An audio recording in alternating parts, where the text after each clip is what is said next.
नाशिक मधला महायुतीचा तिढा अखेर सुटलेला आहे। छगन भुजबळ यांनी आता माघार घेतलेली आहे नाशिकमधून। त्यामुळे हेमंत गोडसे यांच्या उमेदवारीचा मार्ग आता मोकळा झालाय, सुकर झालेला आहे। नाशिकमधून महायुतीकडून हेमंत गोडसे यांनाच आता उमेदवारी दिली जाणार का हे बघणं सुद्धा महत्त्वाचं आहे। हेमंत गोडसे सध्या बोलतायत, आपण थेट जाऊ। जाहीर करण्यासाठी एक प्रकारे त्यांचा रोख राज्यातील नेतृत्वाकडे आहे असं दिसून येत आहे। आता त्यांनी सांगितलं त्यांच्या पत्रकार परिषदेमध्ये का सर्वच संघटनेचा त्यांना पाठिंबा होता, परंतु वेळेवरती उमेदवारी त्या ठिकाणी जाहीर होत नव्हती।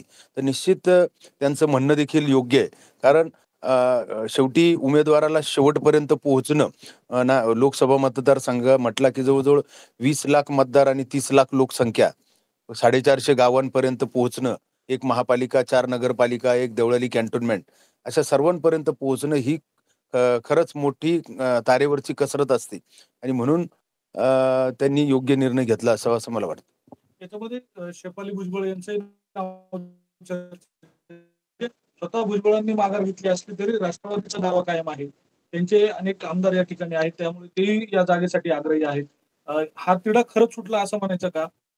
हा तिढा होता? मला असं वाटतं का यामध्ये मुख्यतः ही जागा शिवसेनेचीच होती, परंतु केंद्रीय मंत्री अमित भाई शाह असतील यांच्याकडून आग्रह धरला जात होता की या ठिकाणी भुजबळ साहेबांनी लढावं। मला असं वाटतं हाच एक मुख्य विषय होता आणि तो सुटलेला आहे आणि म्हणून त्यामुळे ही जागा शिवसेनेची असल्या कारणानं आम्हाला विश्वास आहे की ही जागा शिवसेनेला सुटेल। कधीपर्यंत आपल्या उमेदवारीवर शिक्कामोर्तब होईल असं आपल्याला वाटतं? असं वाटतं का लवकरात लवकर होणं अपेक्षित आहे, कारण महाविकास आघाडीच्या उमेदवारी जाहीर होऊन जवळजवळ 3 आठवडे झालेत आणि लवकरात लवकर जर जाहीर झाली तर निश्चितच आपण तर विद्यमान खासदार आहोत। आपण या अगोदरच आपल्या आचारसंहिते अगोदर एक आपला पूर्ण राऊंड त्या ठिकाणी झाला होता सर्व गावांमध्ये आणि प्रत्येक वार्डामध्ये, आणि त्यानंतर निश्चित वेळ कमी असल्या कारणानं आजच्या आज लवकरात लवकर निर्णय या ठिकाणी जाहीर होईल असं आपल्याला विश्वास आहे। देवदर्शन मोठ्या प्रमाणात तुम्ही केलं आणि त्यानंतर आता आदिवासी पाड्यांवर तुम्ही प्रचार देखील करून आलेला आहात। काय जनमानसामध्ये भावना आहेत, काय नेमकं तुम्हाला प्रतिसाद मिळतो?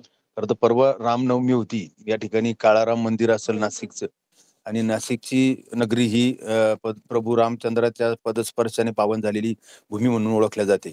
आपण अयोध्येला देखील जाऊन दर्शन घेतलं, त्र्यंबकेश्वरचं देखील दर्शन घेतलं आणि आज आपण काही आदिवासी भागामध्ये या ठिकाणी जाऊन महायुतीचा प्रचार या ठिकाणी करत होतो आणि निश्चित आता पत्रकार परिषदेनंतर असं वाटतंय की निश्चित ही जागा शिवसेनेला सुटून निश्चित यावरती लवकरात लवकर निर्णय होईल।